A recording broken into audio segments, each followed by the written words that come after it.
Consultant Sajid Mahmood Tahir और आप देख रहे हैं हमारा चैनल वीज़ा वेज। आज का मौजू ये है कि यूके से स्पॉन्सरशिप के ऊपर वीज़ा कैसे हासिल किया जाए। आपका स्पॉन्सर कोई फैमिली मेम्बर, कोई डिस्टेंट रिलेटिव या कोई फ्रेंड वगैरह भी हो सकता है। मैं स्पेसिफिकली इस तरह के स्पॉन्सर के हवाले से बात करूंगा आज, क्योंकि दूसरे स्पॉन्सर तो वर्क के भी होते हैं, कंपनी के भी होते हैं और तरह के प्लेयर्स के, गेम्स के, दूसरे तरह के होते हैं। लेकिन स्पेसिफिकली जो आज बात होगी वो होगी वीज़ा स्पॉन्सरशिप, जो फैमिली मेम्बर का है, फ्रेंड का है या डिस्टेंट रिलेटिव का है। तो उस हवाले से अपने मुल्क में रहने वाला बंदा जो एप्लीकेंट है वो क्या इकदाम करे कि उसका वीज़ा 100% श्योर हो जाए। तो बुनियादी तौर पर जो नुकात हैं वो आज की इस मुख्तसर सी वीडियो के अंदर होंगे। पहली बात यह है कि सबसे पहले अगर आपका कोई भी रिलेटिव आपको स्पॉन्सर करता है, कोई भी आपका फ्रेंड आपको स्पॉन्सर करता है, कोई भी आपका दूर दराज का रिश्तेदार आपको स्पॉन्सर करता है, तो आप ये समझ लें कि आपका आधा काम हो गया। यूके से जो स्पॉन्सर होता है वो आपका आधा काम करता है। आधा काम से मुराद ये है कि वीज़ा के लिए एम्बेसी या होम ऑफिस दो ज़राए देखता है। पहला ज़रिया यूके का और दूसरा ज़रिया पाकिस्तान का। आम तौर पर यूके से इशू होने वाले स्पॉन्सर, चाहे बहुत बड़ा बिजनेसमैन हो वो कर रहा हो, चाहे एक आम फैक्ट्री वर्कर हो, चाहे टैक्सी ड्राइवर हो, स्पॉन्सर के हवाले से रेयर है, लाखों में कोई होगा कि स्पॉन्सर पे ऑब्जेक्शन आए। अदरवाइज स्पॉन्सर पे ऑब्जेक्शन बिल्कुल भी नहीं आता। उसकी वजह भी मैं आपको बताता चलूँ कि चूँकि स्पॉन्सर करने वाला शख्स ब्रिटिश है, उस वहाँ से जो डॉक्यूमेंट आपके पास आया हो वो भी ब्रिटेन का डॉक्यूमेंट है और एम्बेसी भी ब्रिटेन की है, तो वो अपने डॉक्यूमेंट पे क्यों इतराज़ लगाएंगे? एक कॉमन सी बात है। अगर उन्होंने खुद अपने इशू किए हुए डॉक्यूमेंट पे खुद ही इतराज़ लगाना है तो फिर उनको कौन कहेगा कि आपकी अकल जो है वो घास चरने नहीं गई हुई। तो जनाब वो ऑब्जेक्शन नहीं होता है। और फिर दो हिस्से क्यों हैं? ये यूँ समझ लीजिए कि जिस तरह आप शलवार कमीज़ पहनते हैं तो एक हिस्सा शलवार का समझ लें, एक कमीज़ का समझ लें, और अगर एक हिस्सा आपका सही तरह से तैयार हो गया है तो दूसरा नहीं तैयार हुआ तो आपका लिबास पूरा नहीं होता। यही हिसाब है कि पाकिस्तान से, हिंदुस्तान से, नेपाल से, बांग्लादेश से, भूटान से या कोई भी अदर कंट्री जो आउट ऑफ ईयू हैं, तो उनके लिए यही है कि वहाँ पर मैक्सिमम जो ऑब्जेक्शन आता है वो बैंक स्टेटमेंट पे आता है। बैंक स्टेटमेंट में आपको बार बार कहता रहता हूँ कि बैंक स्टेटमेंट का बड़ा केयरफुली आपने मेंटेन करनी, 6 मंथ तक आपने। तो उसके लिए क्या है, आजकल जो सिचुएशन एम्बेसी के अंदर चल रही है, जो एम्बेसी जिन निकात को ज़ेर गौर ला रही है, वो मैं आपको बताते चलूँ कि सबसे पहले आप अपनी बैंक स्टेटमेंट निकालें 6 महीने की।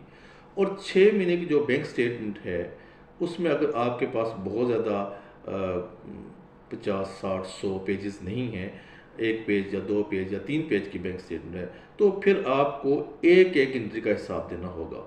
एक एक एंट्री आपने जो एक्सपेंस किए हैं, एक एक एंट्री जो आपने डिपॉजिट किए हैं। आपका सबसे पहले ये होगा कि जो आपने पैसा डिपॉजिट किया है उसका सोर्स ऑफ इनकम आपने बहुत अच्छे तरीके से, बहुत वाज़िया तरीके से उसकी एक्सप्लेनेशन देनी है विद एविडेंस, यानी कि सबूतों के साथ, कि ये जो पैसा आपके पास आ रहा है कहाँ से आ रहा है। आपकी मुलाजमत से आ रहा है, आपके बिजनेस से आ रहा है, या फिर आपने कोई इन्वेस्टमेंट की हुई है, जैसे आपने बिल्डिंग किराए पे दी हुई है, जैसे आप रेंट ए कार का काम कर रहे हैं। जो भी सोर्स है उसकी एक एक एंट्री का एविडेंस आपके पास होना चाहिए। और अब मामला यहाँ तक महदूद नहीं है, अब आपके एक्सपेंस भी चेक होते हैं। मिसाल के तौर पर आपके एप्लीकेशन फॉर्म के अंदर एक क्वेश्चन आता है कि आपका महीने का खर्च कितना है, तो उसमें आपने मंथली एक्सपेंस दे देना है।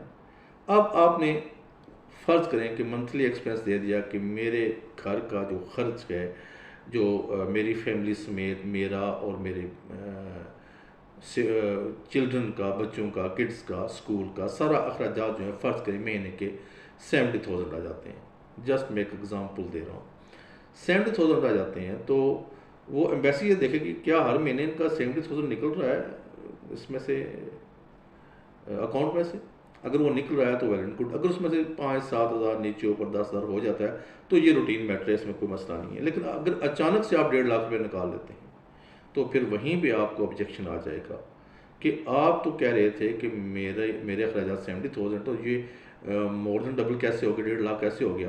तो अगर 1.5 लाख हो गया तो मसला नहीं है कि क्यों हुआ है, आपने उसकी एक्सप्लेनेशन देनी है, उसकी वजाहत करनी है, उसका साथ में सबूत लगा देना है।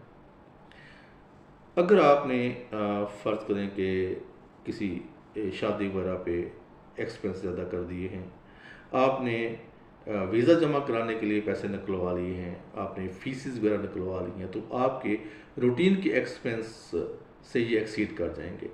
तो फिर आपने यही काम करना है कि वो एक्सप्लेन कर देना है, बता देना है एम्बेसी को कि ये जो पैसा है ये कहाँ से लिया गया है और क्यों लिया गया है।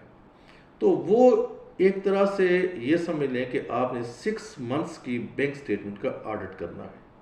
ठीक है, ये तो हो गया एक तरफ, आपने ये सारी चीज़ें मुकम्मल कर ली। इसके बाद क्या हुआ, आपने क्या किया जनाब कि एप्लीकेशन तो सबमिट करा दी, लेकिन उसके बाद आपने रूटीन से आप हट गए। क्योंकि आप अगर तो वाकई बिजनेसमैन हैं जेन्युइन, अगर वाकई आप एम्प्लॉई हैं जेन्युइन, तो फिर तो कोई मसला नहीं है। लेकिन अगर आप जेन्युइन नहीं हैं और आपने सिर्फ ये 6 महीने के बैंक स्टेटमेंट आपने सिर्फ एम्बेसी को दिखाने के लिए बनाई है, तो फिर ये सब मिलने के एम्बेसी आपकी चोरी कहीं ना कहीं पकड़ लेगी। एनीवेज, फिर भी मैं आपको बताता हूँ कि इससे अगला कदम क्या होता है। अगर एम्बेसी आपका केस अपने पास 2 महीने रखती है, तो उन 2 महीनों में आपने वो रूटीन हटा नहीं देनी है, उसको आपने जारी रखना है। जब आप जारी रखेंगे ना, तो फिर एम्बेसी जो जब चेक करती है आपका अकाउंट, एक तो होता है रिपोर्टेड पीरियड, आपने जनवरी से लेकर जून तक आपने बैंक स्टेटमेंट दे दी, ठीक है, आपने जुलाई के फर्स्ट वीक में अपना केस अप्लाई कर दिया, तो वो जो 6 मंथ की बैंक स्टेटमेंट है उसको चेक करने का तरीका मैं आपको बताता हूँ क्या होता है। सबसे पहले वो करते हैं चेक इस तरह कि जो नाम आपने दिया है बैंक के पास वही नाम है या नहीं है, ठीक है। जो रैंडम एंट्रीज चेक करते हैं, स्टार्ट बैलेंस चेक कर लेंगे, 2 रैंडम एंट्रीज चेक कर लेंगे। मिसाल के तौर पर 7 तारीख को कहेंगे जी इनका बैलेंस कितना है, बैंक स्टेटमेंट और आपके बैंक के साथ मिल रहा है या नहीं मिल रहा, ठीक है। फिर पूछ लेंगे अच्छा जी अगले महीने की 13 तारीख को बैलेंस कितना था, वो चेक कर लेंगे। लेकिन रिपोर्टेड पीरियड से हट के क्या होता है कि वो आज का बैलेंस भी पूछते हैं, यानी कि जिस दिन आपकी फाइल वीज़ा ऑफिसर के सामने है उस दिन का बैलेंस भी एम्बेसी जो है वो पूछ सकती है कि आज का बैलेंस क्या है। तो वो बैलेंस देख के फिर भी वो अंदाज़ा लगा लेते हैं, देख लेते हैं कि क्या जो पीछे 6 महीने की बैंक स्टेटमेंट रिपोर्ट की गई है वो उसी हिसाब से आगे आई है या कि फिर उसमें फ्लक्चुएशन आ गई है। मिसाल के तौर पर आपने जब लास्ट टाइम आपने बैंक स्टेटमेंट दी तो आपकी 6 सैलरीज उसमें आ गई हैं, अब बीच में 7वीं और 8वीं सैलरी भी आनी थी, अब आई है या नहीं आई ये उन्होंने देख लेना है आपकी बैंक स्टेटमेंट के मौजूदा बैलेंस से।